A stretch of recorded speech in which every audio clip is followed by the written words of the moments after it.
Halo semuanya, perkenalkan nama saya Yolanda Febrianti, saya dari Universitas Muhammadiyah Pontianak, Fakultas Ilmu Kesehatan, Prodi Kesehatan Masyarakat. Di sini saya akan mempresentasikan laporan hasil NBM pada pekerja mebel. NBM adalah suatu metode atau instrumen kuesioner yang digunakan secara luas dalam bidang ergonomi untuk mengidentifikasi dan memetakan tingkat keluhan pada otot-otot skeletal atau otot rangka yang dikenal sebagai musculoskeletal disorder.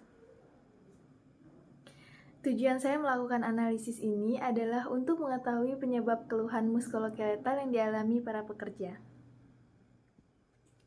Saya melakukan analisis NBM ini pada pekerja mebel di Surya Mebel Sejahtera di Jalan Villa Elektrik Permai, Tanjung Hulu, Pontianak Timur.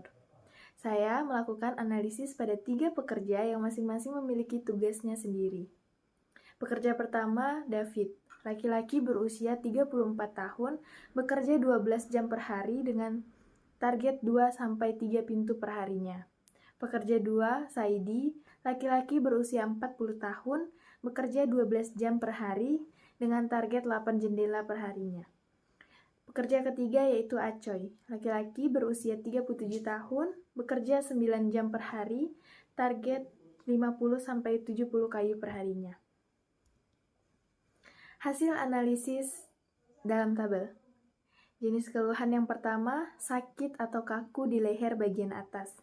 Tingkat keluhannya, ada 1 pekerja yang mengeluh tidak sakit. Ada juga 1 pekerja yang mengeluh agak sakit dan 1 pekerja mengeluh sakit. Jumlah pekerja mengeluh yaitu 2, persentasenya 66,66%. Jenis keluhan yang kedua yaitu sakit di punggung. 1 pekerja mengeluh agak sakit, 2 pekerja mengeluh sakit. Jadi jumlah pekerja mengeluh ada 3, jadi persentasenya 100%. Dan yang ketiga sakit pada pinggang dan punggung.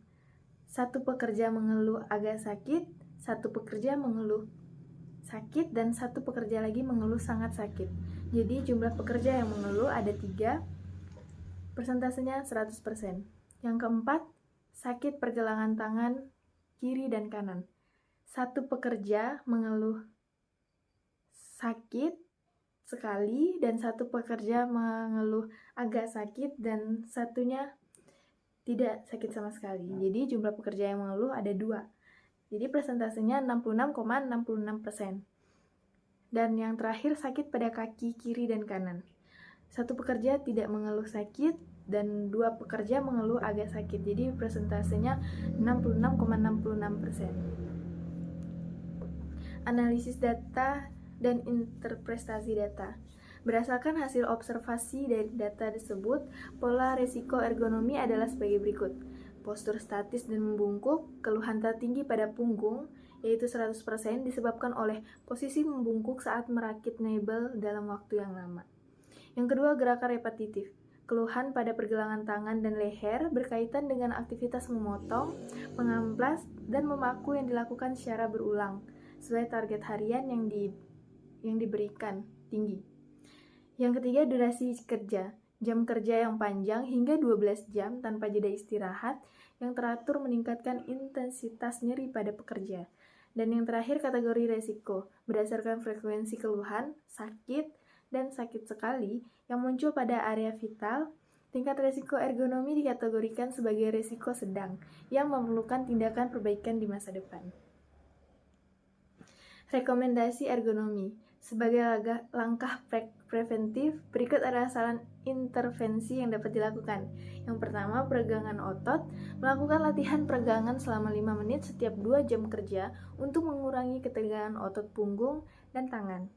Yang kedua, penyediaan alat bantu. Menggunakan meja kerja yang ketinggiannya dapat diatur agar pekerja tidak perlu selalu membungkuk saat bekerja.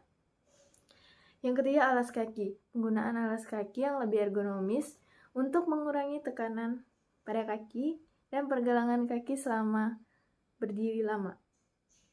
Dan yang terakhir, rotasi kerja. mengatur pergantian jenis tugas antar pekerja agar beban pada area tubuh tertentu seperti pergelangan tangan tidak terjadi secara terus-menerus.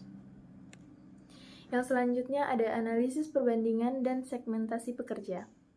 Pekerja acoy, pekerja senior dengan keluhan terfokus pada pergelangan tangan karena target repetitif yang sangat tinggi. Ini menunjukkan resiko kumulatif trauma disorder. Yang kedua, pekerja SID memiliki keluhan punggung paling parah. Ini menunjukkan faktor usia mempercepat keluhan pada tulang belakang dibandingkan pekerja yang lebih muda. Dan yang ketiga, David sudah mulai merasakan sakit punggung dan bahu yang menandakan lingkungan kerja tersebut memang beresiko tinggi sejak tahun pertama. Dari analisis tersebut didapatkan perbandingan bahwa tingkat keluhan dipengaruhi oleh masa kerja.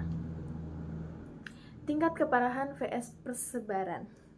Risiko tersebar 100% punggung dan bahu kanan dialami oleh ketiga pekerja, David, Saidi, dan Acoy, dengan masa kerja 1 hingga 2 tahun. Ini adalah masalah sistematik di bengkel tersebut, di bengkel mebel tersebut. Risiko terparah fokus pada Acoy, masa kerja yang paling terlama di pergelangan tangan, dan Saidi, usia tertua di punggung. Keputusan klinis, prioritas pertama tetap punggung karena dialami oleh semua orang. Namun prioritas kedua adalah pergelangan tangan, khususnya untuk Acoy, karena durasi paparan risikonya sudah lebih dari 2 tahun yang bisa berujung pada kondisi kronis seperti carpal tunnel syndrome. Selanjutnya ada faktor lingkungan dan beban kerja. Posisi membungkuk saat merakit pintu atau jendela menyebabkan beban statis pada otot punggung. Durasi ekstrimnya, jam kerja 12 jam David dan Saidi adalah faktor organisasi yang paling memperburuk pemulihan otot. Selanjutnya ada evaluasi metode dan rencana tindak lanjut.